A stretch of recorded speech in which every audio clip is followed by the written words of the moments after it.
నమస్తే, welcome to our channel. నేను పద్మిని. ప్రస్తుతంతో పాటు వేదిక ఆస్ట్రాలజర్ అవినాష్ దాస్ గారు ఉన్నారు. మాట్లాడదాం. అవినాష్ గారు నమస్తే అండి. నమస్కారం అండి. ఓం నమ శివాయ. ఓం నమో వెంకటేశాయ. అవినాష్ గారు, లక్ష్మి ఖచ్చితంగా లక్ష్మి అనుగ్రహం కావాలి, అలక్ష్మి అనుగ్రహం వద్దు.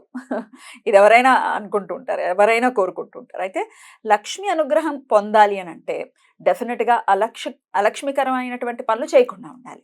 మరి డెఫినెట్గా నిత్య దైనందిన జీవితంలో కూడా మార్చుకోవాల్సినటువంటి విషయాలు ఉన్నాయి. ఎట్లా అండి, ఎట్లా లక్ష్మి అనుగ్రహాన్ని పరిపూర్ణంగా పొందొచ్చు? ఇప్పుడు మాట్లాడదామండి. లక్ష్మి వాళ్ళ సిస్టర్ అలక్ష్మి, వీళ్ళిద్దరి గురించి. సో ఫస్ట్ చెప్తాను లక్ష్మి ఏంటి, అలక్ష్మి ఏంటి. దాని తర్వాత మనం రెమెడీ, అలక్ష్మి రెమెడీ. తప్పకుండా.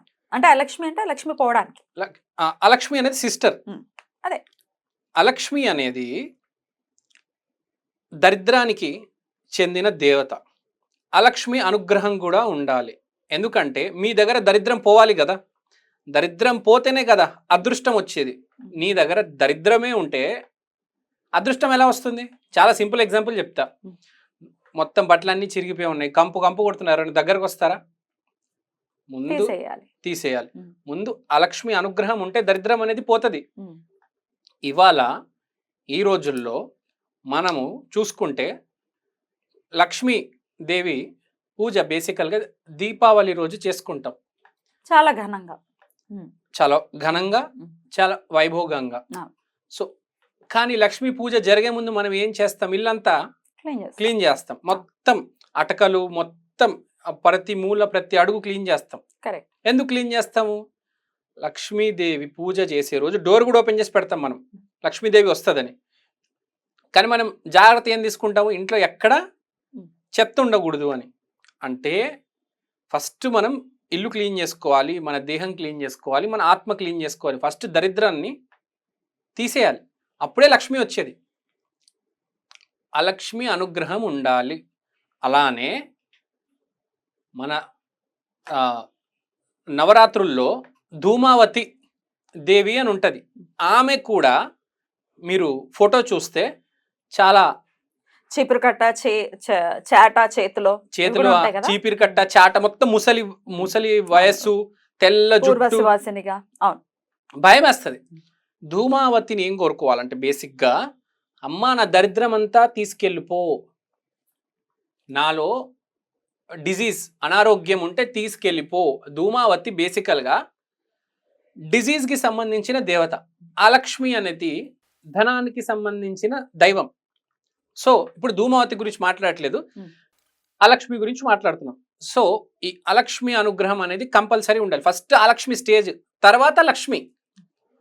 ఇప్పుడు అలక్ష్మి వచ్చాం, ప్రతి మనిషి అలక్ష్మి అనుగ్రహం ఉండాలి, ప్రతి మనిషి అలక్ష్మిని పూజించాలి. ఎందుకంటే ఎలా ఉంటుందంటే, గురువు బాలేదు, నువ్వు పని చేసుకుంటూ పోతున్నావు, ఏమవుతుంది? మినిమం బేసిక్ వస్తుందండి, చేతికి 10 రూపాయలు వస్తాయి, కానీ 100 రూపాయలు కావాలి బాగా బతకాలంటే కదా. నెలకు 10,000 సరిపోవు, 1,00,000 రూపాయలు కావాలి. అవును కదా, నిజమే కదా. సో ఫస్ట్ అలక్ష్మి అడ్డుందనుకోండి, మీకు 10,000, 5,000, 2,000, 3,000 ఇంతే వస్తుంది. ఫస్ట్ అలక్ష్మి పోవాలి. లేకపోతే నీకు వచ్చే యోగం ఉంది, శని నుంచే నీకు 3-4 లక్షలు వచ్చే యోగం ఉంది నెలకి. కానీ అలక్ష్మి అడ్డు ఉంటే, గురువు బాగాలేకపోతే ఎట్లా? మీకు పాయింట్ అర్థమైందా? సింపుల్గా చెప్తే, ఇప్పుడు అర్థమైంది. నెగిటివ్ సింపుల్గా పాజిటివ్ మీకు అర్థమైంది కదా. ముందు నెగిటివ్ రిమూవ్ చేస్తే కదా పాజిటివ్ అనేది వస్తుంది. చెత్త పోతేనే క్లీన్ అయ్యేది, క్లెన్స్ అయ్యేది ఎలా అవుతుంది? చెత్త పోవాలి కదా, రైట్. సో అలక్ష్మికి భయపడద్దు ఎవరైనా సరే. అలక్ష్మికి, ధూమావతికి భయపడొద్దు ప్లీజ్. అలక్ష్మి కటాక్షం ఉండాలి, లక్ష్మీ కటాక్షం ఉండాలి. ఒక్కసారి లక్ష్మీ దేవత, లక్ష్మీ దైవం మన ఇంటికి వస్తే 3 పూలు 6 కాయలు అంటారు కదా, ఆ రేంజ్లో ఇంప్రూవ్మెంట్ అనేది జరుగుతుంది. చాలామందికి అలక్ష్మి అనుగ్రహం ఉండదు, శాపం ఉంటుంది. మళ్ళీ వీళ్ళు ఏం చేస్తారంటే, ఈ రోజుల్లో అసలు కలియుగంలో మాట్లాడతానండి ఒక విషయము, కష్టాలు ఉంటాయి కానీ సుఖాల అనుభవించాలని ఆశ. అరే ముందు నీ కష్టాలు తొలగించుకోవాలి కదా. ఇప్పుడు నీకు కష్టం ఉంటే ముందు కష్టాలు ఎలా పోవాలి దాని గురించి ఆలోచించు, తర్వాత ఈ సుఖాలు, వైభోగాలు, ప్లేన్లు, ఫ్లైట్లు, బంగ్లాలు, విల్లాలు, కష్టాలు కానీ సుఖాలు కానీ తీసేది అలక్ష్మి. ముందు అలక్ష్మిని పూజించిన ఆయన, తర్వాత నువ్వు వేరే వాళ్ళని పూజించు. ఎట్లా అండి, ఎట్లా పూజించాలి మరి? First, రెమెడీ అలక్ష్మి దేవత. ఇప్పుడు అలక్ష్మి అనేది మనం పటం తీసుకొచ్చి ఇంట్లో పెట్టుకోకూడదు, అది గుర్తుపెట్టుకోవాలి. అలక్ష్మి అనేది వాళ్ళ సిస్టర్ లక్ష్మిని కలవడానికి శనివారం రోజు రావి చెట్టులోకి వస్తుంది. రావి చెట్టులో విష్ణుమూర్తి లక్ష్మీదేవి ఉంటారు.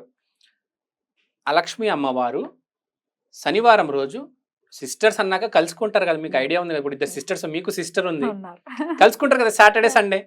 అలానే ప్రతి శనివారం అలక్ష్మి అమ్మవారు రావి చెట్టు దగ్గరికి ఉంటారు. ఆ రోజు వాళ్ళ సిస్టర్ తో గడిపి వెళ్తారు. ఇది శాస్త్రంలో ఉంది. సో ప్రతి మనిషి ఎవరికైతే దరిద్రం ఉందో, లేకపోతే ఎదగాలనుకుంటున్నారో, శనివారం రోజు రావి చెట్టు దగ్గరికి వెళ్ళి, అలక్ష్మి అమ్మవారు ఆ రోజు అక్కడ ఉంటారు రావి చెట్టులో, శనివారం రోజు వెళ్ళి, అలక్ష్మి అమ్మవారు ప్లీజ్ మీరు ఏమైనా చేసుకోండి, ఆమెని ప్లీజ్ చేసి ఆరాధించి అడగండి, నా జీవితంలో నుంచి దరిద్రం తీసేయని. అది గనక మీరు ప్రతి సాటర్డే వెళ్ళడం జరిగితే ఆటోమేటిక్ గా మీ జీవితంలో నుంచి దరిద్రం అనేది వెళ్ళిపోతుంది. కొందరు కొన్ని జీవితాల్లో మనం చూస్తూ ఉంటాం, దరిద్రం అనేది అలా అంటుకుంటది, స్టాగ్నెంట్ అయి ఉంటది, పోదన్నమాట. అలా ఒక బబుల్ గము అతుక్కున్నట్టు అలా ఉండిపోతుంది. అలాంటివి విడిపించుకోవాలంటే అలక్ష్మి అమ్మవారికి శనివారం రోజు మీరు వెళ్ళి ప్రాధేయపడండి, అమ్మ ప్లీజ్ నాకు తప్పులు బయటపడి నేను చేసిన తప్పులు, ఆ కర్మలు అనుభవించడానికి రెడీగా ఉన్నాను, కావాలంటే మీరు ఆ కర్మలు ఒకటేసారి ఇచ్చేయండి. ధూమావతి గారు, అలక్ష్మి వారు, కాళీ అమ్మవారు చెడు కర్మలు అప్పుడు ఇచ్చి తొలగించేస్తారు. వీటిని పూజించి ఇన్స్టెంట్, వీటిని పూజించిన తర్వాతనే మీరు లక్ష్మి కావచ్చు, లలిత అమ్మవారు కావచ్చు, దుర్గా కావచ్చు అక్కడికి వెళ్ళాలి. జనాలు ఏం చేస్తారంటే బేసిక్ గా కాళీ అంటే భయపడతారు, ధూమావతి అంటే భయపడతారు, అలక్ష్మి అంటే భయపడతారు. ఏం చేస్తారంటే పౌర్ణమి రోజు దుర్గా అమ్మవారిని, లలితా త్రిపుర సుందరి అమ్మవారిని అందరు పూజిస్తారు. కానీ వాళ్ళకి తెలియదు ఏంటంటే ముందు నువ్వు క్లీన్ అవ్వాలి కదా, నీకు నీ లోపల దేహ శుద్ధి జరిగితేనే వీళ్ళు కటాక్షన్. వీళ్ళు వెళ్తూనే ఉంటారు, ఏం పని చేయట్లేదు అంటారు, ఏం పని చేయట్లేదు, రెమెడీలు పని చేయట్లేదు, ఏం పని చేయ, ఎందుకు పని చేస్తాయి? నువ్వు అసలు క్లెన్స్ అవ్వకపోతే ఎట్లా? ఇంకా ఇంటిని కూడా డెఫినెట్ గా కొన్ని ఇళ్లను చూస్తుంటే భయానకంగా అనిపిస్తుంది. అంటే శుభ్రంగా లేకపోవడం అనుకోవచ్చు, వాళ్ళ పరిస్థితులు. కానీ కొంత బద్ధకాన్ని వదిలి శుభ్రంగా ఉంచుకోవటం కూడా అలక్ష్మి పోవడానికి ఆస్కారం అవుతుంది కదా, అంతేనా? ఒకటి మీరు చెప్పింది ఇల్లు క్లీన్ చేసుకోవడం, కానీ ఫస్ట్ మన మనసు క్లీన్ చేసుకోవాలి. డెఫినెట్లీ ఇప్పుడు మీరు చెప్పిన రావి చెట్టు దగ్గరికి వెళ్ళి ప్రార్థన ఏదైతే ఉందో, దాంతో పాటుగా మన పరిసర ప్రాంతం, మనం ఉంటున్నటువంటి ఇల్లు డెఫినెట్ గా క్లెన్స్ చేసుకోవాలి కదా, కంపల్సరీ. ఓకే, ఇప్పుడు అప్పుడప్పుడు ఏం జరుగుతుందంటే, సరే మీ పాయింట్ ఒప్పుకుంటాను నేను, మన ఇల్లు మనం క్లీన్ చేసుకోవాలి. దీంతో పాటు మోస్ట్ ఇంపార్టెంట్ నేను ఇక్కడ చెప్పేది ఏంటంటే, అమావాస్య రోజు కాళీమాతని, శనివారం రోజు అలక్ష్మిని ముందు పూజించి మిమ్మల్ని మీరు క్లెన్స్ చేసుకోండి. బాగుపడే తర్వాత బాగుపడదులే, దరిద్రం అనేది ఖచ్చితంగా పోతుంది.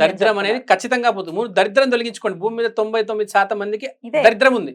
ఇది పోవాలి అని అంటే ముందు ఆరాధన చేసుకోవాలి, దాని తర్వాత లక్ష్మి యొక్క కృప అనేది ఉగ్ర దేవతలు స్పెషలైజేషన్ ఏంటంటే దరిద్రాన్ని క్లీన్ చేయడం. ఉగ్ర దేవత అని భయపడొద్దు.